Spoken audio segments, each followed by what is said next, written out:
नमस्कार शालिनी जी, बहुत बहुत स्वागत है आपका। नमस्कार। अपने दर्शकों को बता दूं कि आज पहली बार मेरे साथ डॉक्टर शालिनी अली जी जुड़ रही हैं, जो कि मुस्लिम राष्ट्रीय मंच की नेशनल कन्वीनर है और आज समय मिल पाया है उनसे बात करने का। शालिनी जी, सबसे पहले ये बताइए कि नागपुर के घटनाक्रम को आप कैसे देखते हैं? अचानक से 1,500-2,000 लोग इकट्ठा हो जाते हैं, तलवारें हैं, कुल्हाड़ी हैं, पत्थर है उनके पास। मुख्यमंत्री देवेंद्र फडणवीस कह रहे हैं कि ट्रक भरकर, ट्रॉली भर भर कर पत्थर वहां पर लाए गए।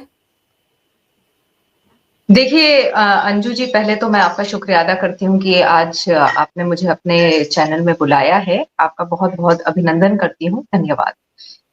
आपने जो सवाल पूछा है, शायद ये सवाल आज हर एक भारतीय नागरिक के दिमाग में चल रहा होगा कि ऐसा शहर जो कि बहुत ही ज्यादा शांतिपूर्वक रहा है, जो कि आरएसएस के हेडक्वार्टर्स माना जाता है, और साथ ही साथ में जहां पे पिछले कई सालों तक, मेरे ख्याल से एक डिकेड से ऊपर तक, कभी भी कोई भी दंगे फसाद नहीं है।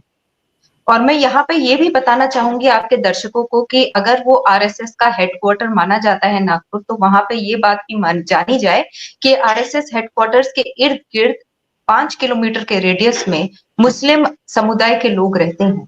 तो आज तक कभी ऐसा हुआ नहीं है कि वहां आरएसएस है और मुसलमान है और इस तरीके के दंगे फसाद हुए हैं। ये फर्स्ट टाइम ऐसा हो रहा है।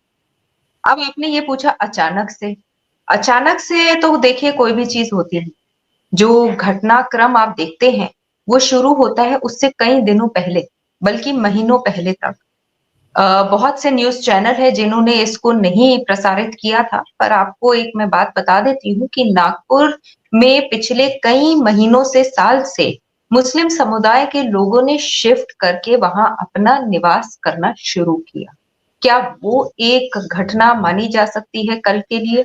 उसके बारे में मैं आपको चर्चित बातें बताऊंगी, चर्चा करूंगी। दूसरी चीज, 26 जनवरी 2025 को वहां पे जब पूरा देश मना रहा होता है 26 जनवरी को, वहां पे एक गाय काट के फेंकी जाती है। और वो गाय काट के इसलिए फेंकी जाती है ताकि दो समुदाय के जो लोग हैं, ये मैं बता रही हूँ आपको, ये शायद बहुत कम न्यूज चैनलों ने इसके बारे में जिक्र किया या इसके बारे में डिस्कशन किया, कि 26 जनवरी को वहां चौराहे पे एक गाय काट के फेंकी जाती है। क्यों काटी जाती है, कौन फेंकता है, किस लिए फेंकता है, ये इस बात का एक उदाहरण मैं देती हूँ कि दो अलग तरीके के समुदाय रहते हैं। एक समुदाय गाय को काटने में विश्वास रखता है, हालांकि कुरान में इस बारे में कुछ भी नहीं लिखा हुआ है। कुरान में ये तक मेंशन है कि गाय का दूध और घी शिफा का कार्य करता है, गाय का मांस नहीं। बल्कि जो दूसरा चैप्टर है कुरान में, सूरा बकर, और सूरा बकर सबसे बड़ी आयत मानी जाती है। उसका जो ट्रांसलेशन है, उसका मतलब ही काव होता है। तो जब कुरान में काव के बारे में लिखा गया है, एक पूरा का पूरा एक सूरा उसके बारे में लिखा गया है, तो क्या आपको लगता है कि कहीं पर भी मुसलमानों को गाय को काटने की जरूरत है? नहीं। पर 26 जनवरी 2025 में एक ऐसा घटना घटित होती है।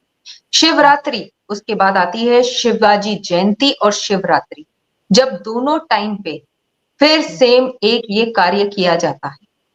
आप आ जाइए दिल्ली, वक्फ अमेंडमेंट बिल के बारे में बहुत सारी चीजें चल रही हैं। आप भी जान के, आपको भी पता है कि बहुत सारे लोग हैं जो इसका विरोध कर रहे हैं और बहुत सारे लोग हैं जो इसका समर्थन करते हैं। मैं पुरजोर तरीके से इस बिल का समर्थन करती हूँ, जिसके लिए एक किताब भी हमने को ऑथर करी है, Waqf amendment bill 2024, respect to इस्लाम and gift for Muslims. Jantar Mantar में प्रोसेशन वहां पे जब ये हुआ है, मैं ये नहीं कहूंगी कि शांतिपूर्वक हुआ है, क्योंकि वहां पे हजारों की तादाद में मुसलमान आए जिनको इस बात की खबर भी नहीं थी कि वो वहां पे क्यों आए।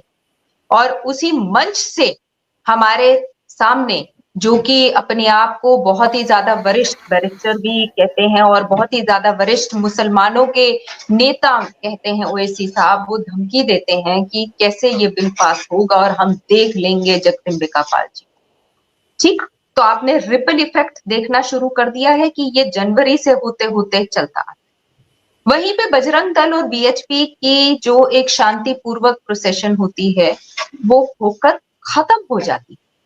पर 5, 5:30 बजे शाम को वहां पे घटना स्थल पे नागपुर में ये देखा जाता है कि जो मुसलमान समुदाय की दुकानें हैं वो बंद हो रही, ज्यादातर वो 6 साढ़े 6 बजे बंद होती थी, 6 बजे बंद होती थी इफ्तार के लिए।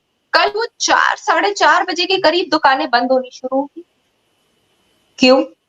कल जुम्मा भी नहीं था कि दुकानें पहले बंद हो जाए। दूसरी चीज कि जो पत्थरों की आपने ट्रक्स की बात करी, बहुत से ऐसे एविडेंस मिले हैं जहां पे पेट्रोल बम जो है वो पाए गए हैं। तो वो एकदम से तो नहीं हो सकता है, पेट्रोल बम आ गए। और तीसरी बहुत बड़ी चीज कि इफ्तार होते ही कुछ समय में युवक निकल के आते हैं। 65 युवक हैं मुसलमान समुदाय के, 65 युवक हैं जो कि आज कस्टडी में। वो सिर्फ मुसलमान निकलते हैं। तो अगर आप दंगा फसाद कर रहे हैं तो किसी ना किसी और पार्टी के साथ तो करेंगे। आपने किसके साथ किया वो दंगा फसाद? आपने पुलिस कर्मियों के साथ किया जो आपको रोकने की कोशिश कर रहे। आपने कौन सी दुकानें लूटी? ये प्रूफ है, रिपब्लिक टीवी ने आज चलाया भी है कि हिंदू समुदाय की दुकानों को लूटा गया। वहां पे हिंदू समुदाय के लोगों के घरों के बाहर जो गाड़ियां हैं उन्हें जलाया गया। अब आप जाइए कुछ समय पहले संभल में भी आपने वायलेंस देखा। संभल में भी जो वायलेंस हुआ वो हिंदू मुस्लिम वायलेंस नहीं था, माफी चाहती हूँ। वो दो समुदाय थे जो कि मुसलमान समुदाय के ही थे, पर दो डिफरेंट कास्ट के थे, जातियों के थे मुसलमान ही, पर एक मुसलमान दूसरे मुसलमान से झगड़ रहा है और पहले उसको एक मोड़ दिया गया था कि ये हिंदू मुस्लिम समुदाय है और ये आर्कियोलॉजिकल सर्वे के लिए है, पर नहीं। बाद में जब हमने देखा तो हमें ये पता चला कि वहां पर भी रात भर व्हाट्सएप चलता गया, मुस्लिम समुदाय के युवकों को भुलाया गया, जागरूकता के नाम पे उन लोगों को उकसाया गया कि आप आइए, उठिए, अपने मस्जिद को बचाइए, और ये है और वो है और फिलाना। ये सारी चीजें वो लोग करते हैं जो कि चाहते ही नहीं है कि इस देश में अमन और चैन फैला रहे। नागपुर में एग्जैक्टली सेम हुआ। पुलिस कर्मियों को पीटा गया, मारा गया, उन्हें चोट लगी। वहां पे हिंदू समुदाय के लोगों के बीच जाकर जो लोग रह रहे थे, जो एकदम से सामने आए हैं, उन लोगों ने दंगे फसाद किए, गाड़ियां तोड़ी, जलाई, दुकानों को। भाई कोई भी ऐसी दुकान क्यों नहीं लूटी गई जो भी किसी मुसलमान की थी? और ये सिलसिला चल रहा है काफी महीनों से। पर शालिनी जी, आप ये देखिए ना कि असदुद्दीन ओवैसी जैसे लोग या अब्बू आजमी जैसे लोग या आप मौलाना मदनी को देख लीजिए, महमूद मदनी जो है वो तो क्या कह रहे थे जंतर मंतर पर कि कुर्बानी देने का समय आ गया है। अब्बू आजमी कैसे औरंगजेब के नाम पर रायता फैलाए बैठे हैं, और ओवैसी तो हर दूसरे दिन कुर्बानी की बातें करते हैं कि हमारे मस्जिद छिन जाएंगे, दरगाहें छिन जाएंगी, कब्रगाह छिन जाएंगे। वक्फ बिल को लेकर तो इस तरह से शोर मचा रहे हैं, तो इससे युवकों पर असर तो पड़ता ही होगा। अब सब अगर पढ़े लिखे हो तो शायद वो अच्छे तरीके से समझे कि उनका भला बुरा क्या है, लेकिन ये लोग तो उनको पढ़ने भी नहीं देते कायदे से। मैं आपकी बात से बिल्कुल सहमत हूं। पहली चीज, मुसलमानों के बीच में कोई ऐसा लीडर ही नहीं है जो कि सही को सही कहे और गलत को गलत कहे, जो इस बात के लिए पुरजोर तरीके से दबाव डाले कि ये कौम को आगे बढ़ाने में मेरी हिस्सेदारी है और मैं उसको शांतिपूर्वक और बहुत ज्यादा अच्छे तरीके से निभाऊंगा। देखिए, जो पहला शब्द सल्लल्लाहु अलैहि वसल्लम साहब के कानों में जो गई थी जब वो जाते थे गुफा में और जब कुरान उतारी जा रही थी, नजर हो रही थी, तब आप सोचिएगा पहला शब्द था इकरा, माने एजुकेशन। और आप आज देखिएगा कि हमारी कम्युनिटी में सबसे ज्यादा कमी की है, जो कि ज्यादा नजर आती है, वो है एजुकेशन। तो जब मदनी जैसे और जैसे आपके असदुद्दीन ओवैसी जैसे, और मैं यहाँ पे बोलना चाहूंगी आजम खान जैसे, समाजवादी पार्टी, कांग्रेस पार्टी, अन्य अलग दल के लोग जो कि मुसलमानों को सिर्फ एक वोट बैंक मान के चलते हैं, वो चाहते ही नहीं है कि ये कौम आगे बढ़े, उठे। देखिए, कुरान में लिखा हुआ है कि दीनी तालीम बहुत ज्यादा जरूरत है और उसी के साथ में दुनियावी तालीम भी बहुत जरूरत। कितनी ज्यादा दिक्कत आई थी जब सरकार ने मॉडर्नाइजेशन ऑफ मदरसास के लिए तहत एक स्टेप उठाया था, जहां नॉर्थ ईस्ट में, असम में गवर्नमेंट एडेड मदरसास उन्होंने बंद कर। उसका ये हुआ कि वहां पे ये बोला गया था कि सरकार तो एंटी मुस्लिम है। हालांकि वहां आप देखेंगे कि जो सरकारी मदरसा थे, एडेड थे, उनको नॉर्मल सरकारी स्कूल के अंदर तब्दील करेगी, जहां पे हिंदू, मुस्लिम, सिख, ईसाई सारे भांति के बच्चे पढ़ते हैं और जो प्राइवेट मदरसा है उनके अंदर मॉडर्न एजुकेशन हो रहा है। अब आप आ जाइए मदनी और असउद्दीन ओवैसी के लिए। असउद्दीन ओवैसी साहब और उनके परिवार पिछले 6 पुश्तों से, आप देखिएगा 6 पीढ़ियों से हैदराबाद में वक्फ की जमीनों के ऊपर कब्जा करके बैठे हुए। ठीक है, मदनी साहब और बाकी सारे जो हैं all India Muslim personal law board वाले कहते हैं हम एक और शाहीन बाग वाला एक प्रोटेस्ट शुरू करेंगे। क्या उन्हें याद नहीं है कि शाहीन बाग में इतने दिन, इतने हफ्ते बैठने के बाद बहुत से ऐसे लोग हैं जिन्होंने अपनी जिंदगी, अपनी जान गंवा दी क्योंकि एम्बुलेंस अस्पताल तक नहीं पहुंच पा रहा। बहुत से ऐसे लोग हैं जिनका जो मंथली बजट है वो टेढ़ा मेढ़ा हो गया क्योंकि उन्हें 10-10, 15-15 किलोमीटर ज्यादा सफर करना पड़ा था वहां से बचने के लिए। तो ये लोग मुसलमान इस कौम के ये शुभ चिंतक नहीं, इन्होंने कभी नहीं चाहा कि ये कौम आगे बढ़े। इन्होंने तो इस बात पे भी तवज्जो नहीं दी कि आप कुरान को पढ़े, लिखे, समझे और अपनी भाषा में, अरबी में ये किताब उतारी गई। पर हमारे देश में और बहुत से ऐसे देश हैं जहां पे अरबी बोली नहीं जाती, लिखी नहीं जाती, तो आप अपने भाषा में अपने बच्चों को पढ़ाइए ताकि आपको समझ में आए कि कुरान में लिखा क्या है। आपको ये समझ में आए कि जो मौलाना है जिनको आप 1000 रुपए महीने का दे रहे हैं अपने बच्चों को पढ़ाने के लिए कुरान शरीफ, सिर्फ इसलिए क्योंकि वो सुन्नत है कि कुरान पढ़े और समझे, आपको यही नहीं पता कि वो अरबी में आपके बच्चों को क्या पढ़ा रहे। आपने कल देखा होगा टीवी चैनल में दिखाया गया था, प्रोटेस्ट में हजारों की तादाद में मुसलमान गए हैं वहां पे, पर क्यों गए उन्हें ये नहीं पता कि क्यों गए। उनसे जब सवाल पूछा गया कि आप यहाँ पे क्यों आए, उन्हें यही नहीं पता। और ये आप सोचिएगा अंजू, मेरे साथ खुद हुआ है। मैं तो दिल्ली क्षेत्र में रहती हूँ, दिल्ली प्रदेश में रहती हूँ और ऐसे क्षेत्र में रहती हूँ जहाँ 80% मुसलमान हैं। तो जब हमने अपना समर्थन दिखाया वक्फ बोर्ड के अमेंडमेंट बिल के लिए कि हाँ अमेंडमेंट होना चाहिए, तो हमसे यहाँ पढ़े लिखे बहुत ही बुजुर्ग और नौजवानों ने पूछा कि आपा बेटा आप क्यों समर्थन कर रहे हो। And I had to explain it to them कि देखिए आप कह रहे हैं कि जमीनें हमारी छीनी जाएगी, पैसा हमारा लिया जाएगा, आप पहले मुझे ये समझा दीजिए कि आज तक वक्फ बोर्ड ने हमारे लिए, मुसलमानों के लिए, गरीब मुसलमानों के लिए किया ही क्या है। क्या बेवाओं को उन्होंने पेंशन दी, क्या अनाथ बच्चों के लिए अनाथालय बनाए, क्यों आज भी एनजीओज हैं जो कि हैंडीकैप्ड को वो ट्राईसाइकिल्स दे रहे हैं, वक्फ बोर्ड की जमीनों पे क्यों स्कूल, कॉलेजेस, मेडिकल हॉस्पिटल्स क्यों नहीं आई। और अगर आपको लगता है कि सरकार आपकी जमीन हड़पना चाहती है तो आपको आज भी हक है कि आप वक्फ की जमीन पे कुछ ऐसा काम करके दिखाइए जिससे इस कम्युनिटी को, इस सोसाइटी को आगे बढ़ने का मौका मिले।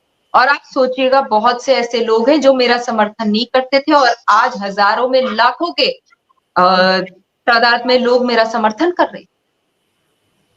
पर शालिनी जी, ये जो कुछ हो रहा है, या अगर हम संभल देखें, महू देख लें, या 2020 के दिल्ली दंगे देख लें, या ये नागपुर में जो कुछ हुआ है, इनका पैटर्न सब एक जैसा लगता है। पत्थर भर भर के लाए जाते हैं, रखे जाते हैं, पेट्रोल बम तैयार किए जाते हैं, तलवारें निकल आती हैं, भाले निकल आते हैं, कुल्हाड़ी निकल आती है और पुलिस पर ये लोग अपना गुस्सा उतारते हैं।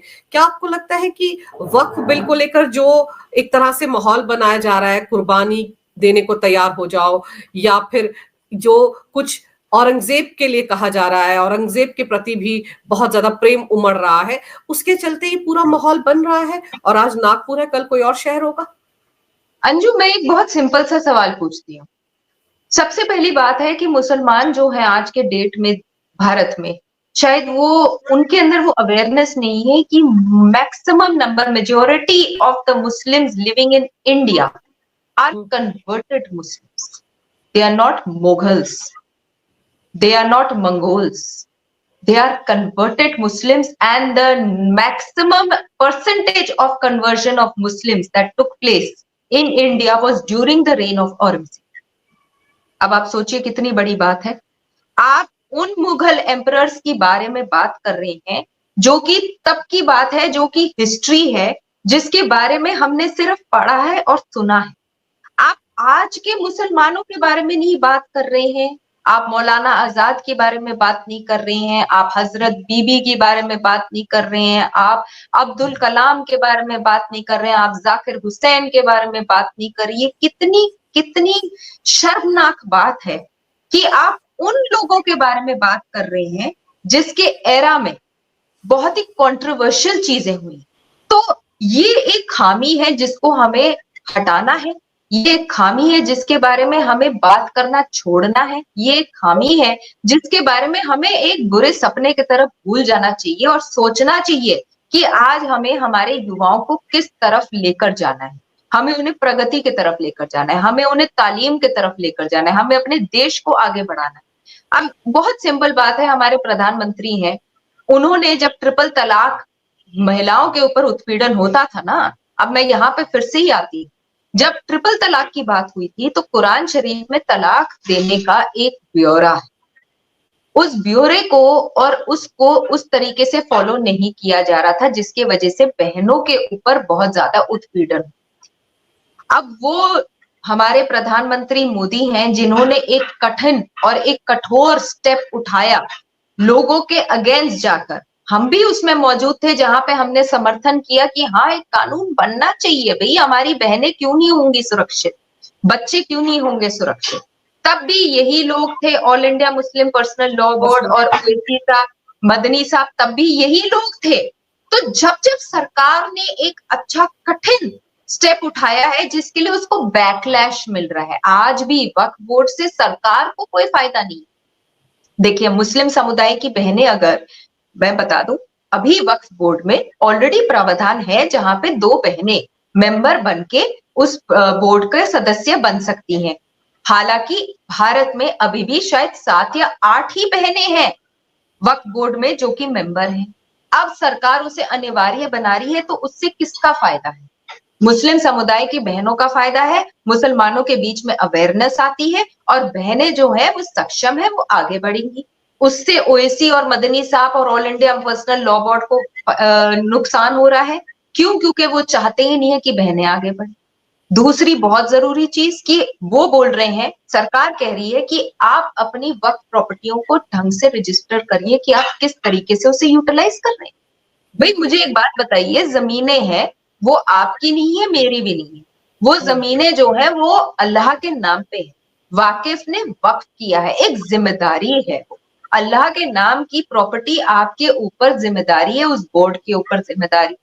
तो क्यों आप नहीं चाहते कि उसका ऑडिट हो? भाई जमीन है, आज उसका कितना किराया आ रहा है, उसकी कितनी वैल्यू है, या उसके ऊपर क्या काम हो रहा है, या अगर उसमें मदरसा है तो उसमें कैसी तालीम पढ़ रही है, कहाँ से फंड्स आ रहे हैं, कहाँ फंड्स जा रहे हैं, ये तो हम अपने घर में भी करते हैं ना, बिल्कुल हिसाब किताब तो अपने घर में भी करते हैं। तो अगर सरकार कह रही है कि ऑडिटिंग होनी चाहिए, ट्रांसपेरेंसी होनी चाहिए, हमें जमीनों का पता होना चाहिए, तो क्या गलत है? ऐसा तो नहीं है कि कुछ गलत है। शालिनी जी, फिर अचानक से पता चलता है, ऐलान हो जाता है कि फलाना, अब तो कहा जा रहा है ईडन गार्डन जो है कोलकाता में वो भी वक्फ की जमीन पर है। प्रयागराज में बताया जा रहा था कि जहां पर महाकुंभ हो रहा है वो वक्फ की जमीन है, पूरे के पूरे गांव ये लोग कह देते हैं, क्लेम कर देते हैं हमारे हैं। तो जब हिसाब किताब होगा तो हिसाब किताब पूरा होगा ना कि किस किसने इसका फायदा उठाया। इसीलिए ओवैसी को दिक्कत हो रही है, आधा हैदराबाद तो उन्होंने हड़प के रखा है। लेकिन अब इस मुद्दे पर जो नागपुर में हुआ, या वक्फ को लेकर जो कुछ हो रहा है, औरंगजेब को लेकर जो कुछ हो रहा है, उसमें आप सोचिए कि किस तरह की पॉलिटिकल बयानबाजी हो रही है। और संजय राउत फरमाते हैं कि तो बीजेपी खुद करवा रही है, अपने लोगों से आग लगवा रही है, अपने लोगों के हाथ में तलवार और कुल्हाड़ी दे देकर पुलिस पर हमला करवा रही है ताकि हिंदू डर जाए और बीजेपी की तरफ आ जाए। ये किस तरह के तर्क हैं, किस तरह की दलीलें हैं?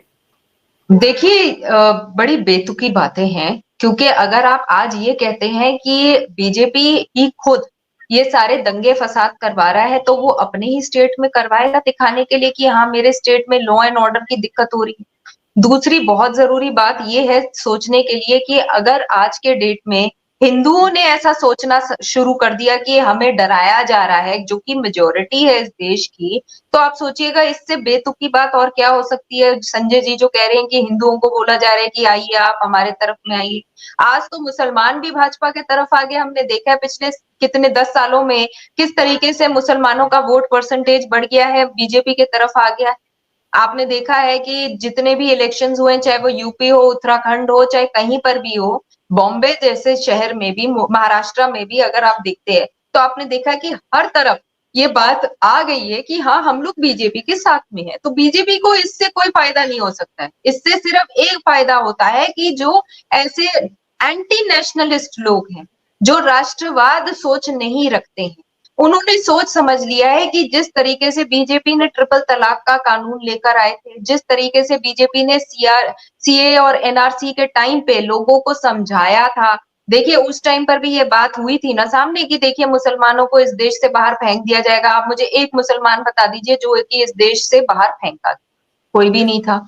जिस तरीके से उन्होंने 370 कानून जो था वहां जम्मू कश्मीर में, उसके ऊपर उन्होंने स्टैंड लिया, तो उनको ऐसा लगता है कि देखिए बीजेपी जो सोचता है और इस समाज के लिए करता है उसको रोकना नामुमकिन है। इसीलिए सबसे बेस्ट तरीका है कि लोगों को भड़काया जाए, लोगों को भौंकलाया जाए और लोगों के बीच ये बात प्रचार करी जाए कि देखिए अगर आप लोग इस मॉड्यूल पे चलेंगे तो यहाँ दंगे फसाद होंगे। ये बल्कि उनका तरीका है बीजेपी को डराने और धमकाने का कि देखिए हम तो पुलिस के ऊपर भी वार करेंगे। आप बताइए कितनी शर्मनाक बात है कि पुलिस जो आपके सुविधा के लिए, जो आपके सुरक्षा के लिए है, उनके ऊपर वार किया, उन्हें चोट पहुंचाएगी। This is very very disgusting, it is very sad.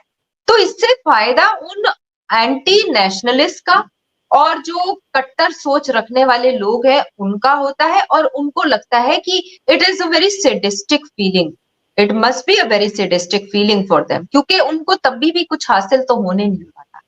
सरकार तो कानून लाएगी, सरकार सख्ती जरूर करेगी, सरकार लोगों के लिए जरूर सोचेगी, और सरकार गलत नहीं है इसीलिए बार बार बीजेपी का चयन किया जा रहा है। शालिनी, अगर आप समाजवादी पार्टी के नेताओं को देखें, रामगोपाल यादव राज्यसभा के सांसद हैं, उन्होंने खुद उस वक्त जया बच्चन ने, फिर अखिलेश यादव ने महाकुंभ के टाइम भी किस तरह की बयानबाजी की थी। अब वो नागपुर को लेकर भी कह रहे हैं कि बीजेपी जो चाहती है वही सब कुछ करवा रही है वहां पर, यानी कि नागपुर का घटनाक्रम भी बीजेपी ने करवाया है। पूरा का पूरा विपक्ष लामबंद है इस दलील को लेकर। देखिए ये बहुत ही बेतुकी बात है, मैं तो फिर से कहूंगी बेतुकी बात है, बेबुनियाद बात है। इस बात का कोई बेसिस नहीं है, क्योंकि क्यों चाहेगी बीजेपी जनता और राष्ट्र के सामने अपना फेलियर दिखाने के लिए। देखिए बीजेपी का स्टेट है, वहां पे जो लॉ एंड ऑर्डर है वो स्टेट गवर्न कर रहे हैं। वहां पे जो हमारे नितिन गडकरी जी हैं वो खुद सबसे हाथ जोड़ के कह रहे हैं कि आप लोग संयम बरत लीजिए। तो बीजेपी को जरूरत नहीं है कि इस टाइप के ये प्रोपागेंडास हाथ में ले। बीजेपी को बिल्कुल जरूरत नहीं है कि वो वायलेंस का साथ दे। बीजेपी को बिल्कुल जरूरत नहीं है कि वो जो युवाएं हैं मुस्लिम समुदाय के उनको कुछ करे, क्योंकि आप देखेंगे तो जब बजरंग दल और वीएचपी का प्रोसेशन हुआ था, उनका जो पीसफुल प्रोटेस्ट हुआ था, उसमें आपको कोई एक तलवार भी नहीं नजर आई होगी। तो वो पत्थर कहाँ से आए, वो पेट्रोल बम कहाँ से आए? तो ये सारा एक प्री प्लान्ड तरीके से हो रखा था। ये it was a pre planning, exactly the same way that Sambhal was also pre plan. और ये सारा का सारा इंटर रिलेटेड इसलिए होता है क्योंकि उनको लगता है कि बीजेपी कुछ अच्छा करने जा रही है तो उसको रोके, क्योंकि रोकना जरूरी है इस कौम को, इस कम्युनिटी को नीचे रखने के लिए एंड अनरेस्ट पैदा करने के, कि हम इस देश को आगे बढ़ने नहीं देंगे। यहाँ पे जो मुद्दा है वो रिलीजन और पॉलिटिक्स का ही रह जाएगा। मुसलमानों को वोट बैंक की तरह इस्तेमाल करते रहो करते रहो करते रहो। साथ ही साथ में एक जो हमारे संविधान है उसको प्रोटेक्ट करने के लिए बहुत ज्यादा जरूरी हो गया कि हम सरकार का साथ दें, हर मुद्दे पे साथ दें। अगर सवाल करना चाहते हैं तो शांतिपूर्वक करिए, अपने सवालों के जवाब मांगिए जरूर, पर इस तरीके से नहीं कि धमकी दे दें कि अगर आप वक्फ अमेंडमेंट बिल ले आएंगे तो देखिएगा क्या हश्र होगा, जगदम्बे का पाल जी का क्या हाल होगा, उन लोगों का क्या हाल होगा जो कि इसका साथ दे रहे हैं, समर्थन दे रहे हैं। ये सारी धमकियां बहुत गलत है, और ये सारी धमकियां ही है जो बच्चों को, आज के नौजवानों को और लोगों को बहकते हैं और भड़काते हैं और उनको गलत राह पे लेकर जाते हैं। बिल्कुल, और समझने की जरूरत है कि ये जो भड़काऊ बयानबाजी हो रही है काफी हद तक यही जिम्मेदार है नागपुर जैसी घटना के लिए भी। और अब तो वहां पर 11 जगहों पर कर्फ्यू लगा हुआ है, 57 के आसपास लोगों को गिरफ्तार किया गया है, और कड़ी कार्रवाई तो वहां पर देवेंद्र फडणवीस सरकार करेगी। आपने शालिनी जी समय निकाला, इस महत्वपूर्ण विषय पर बहुत ही महत्वपूर्ण जानकारी मेरे दर्शकों को दी। आपका बहुत बहुत धन्यवाद। नमस्कार। भारत माता की जय हो। वंदे मातरम। जय श्री राम। वंदे मातरम।